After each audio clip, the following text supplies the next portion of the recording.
Buenas tardes, amigos y amigas del canal del Guardahojas, en esta tarde del lunes 4 de mayo del año 2026.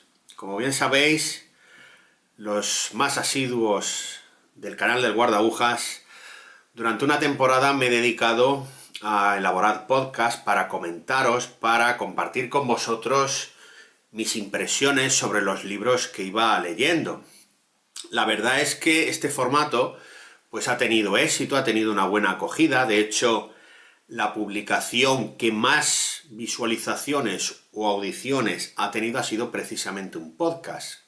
Casi 12.000, lo cual no está nada mal. Pero también es verdad que me apetecía volver al formato tradicional del vídeo, bueno, pues aquí, de sobremesa, en este lunes, y compartir con vosotros pues mis impresiones sobre un libro pues que acabé ayer de leer. Así que bueno, no sé si voy a seguir con los vídeos, el podcast, en fin, lo más probable es que vaya alternando o depende de lo que me vaya pidiendo el cuerpo.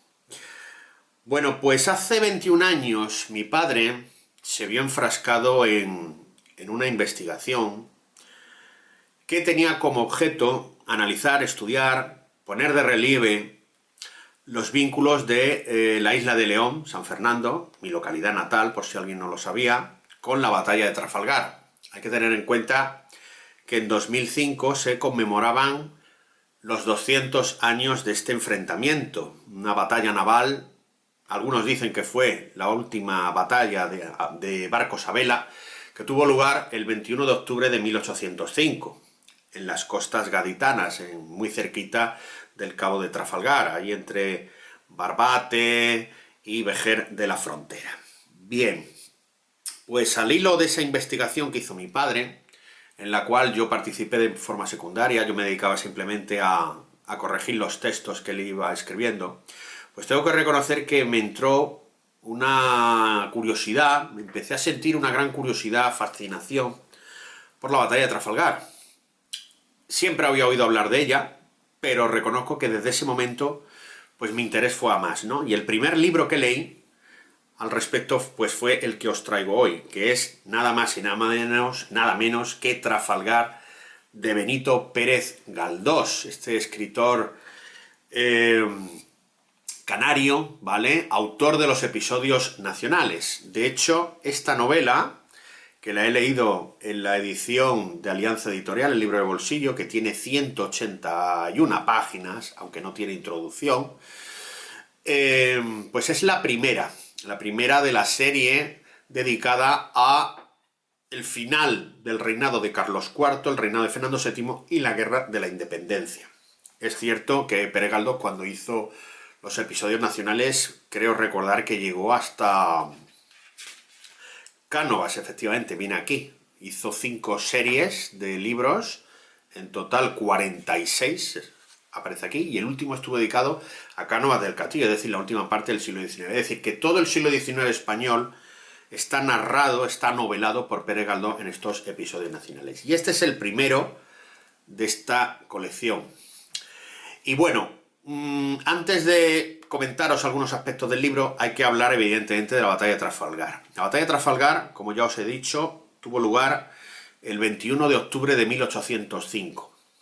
Intentando resumir mucho el asunto, la batalla de Trafalgar fue el último episodio de una serie de acontecimientos que se fueron viviendo a ambos lados del Atlántico a raíz de la pretensión de Napoleón, entonces el dueño de Europa, de atacar las islas británicas. Había puesto en marcha el bloqueo continental, algunos lugares se le escapaban, como Portugal, que mantenía una asociación, un vínculo muy fuerte con el Reino Unido, y pretendía invadirla militarmente, pero tenía un problema.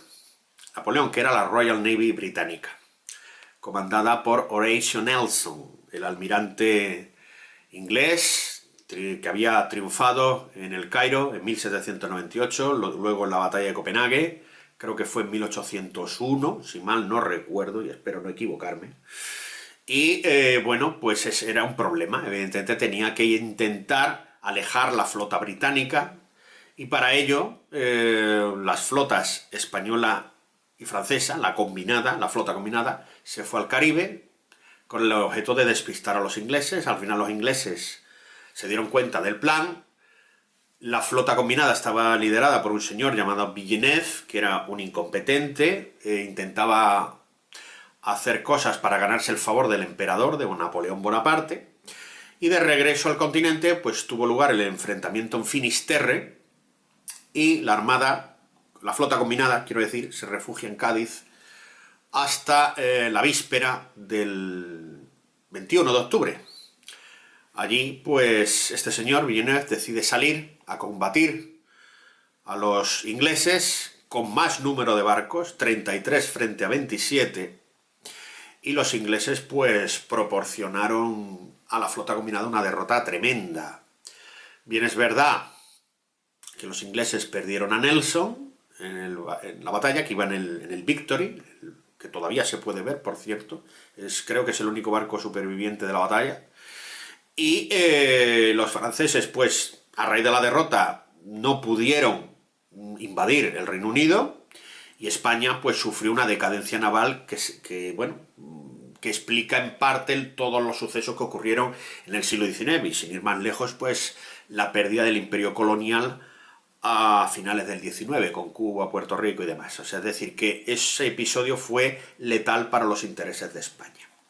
Esta novela, Trafalgar, es una verdadera joya, por varias razones. Es un libro que os diría que a mí me ha marcado en lo personal. El interés que he tenido siempre por Trafalgar se inicia precisamente en estas páginas, en estas 180 páginas de los episodios nacionales de Trafalgar. El protagonista es Gabriel de Araceli, un chico gaditano que pasa su vida, su infancia entre el barrio de la Viña y la playa de la Caleta.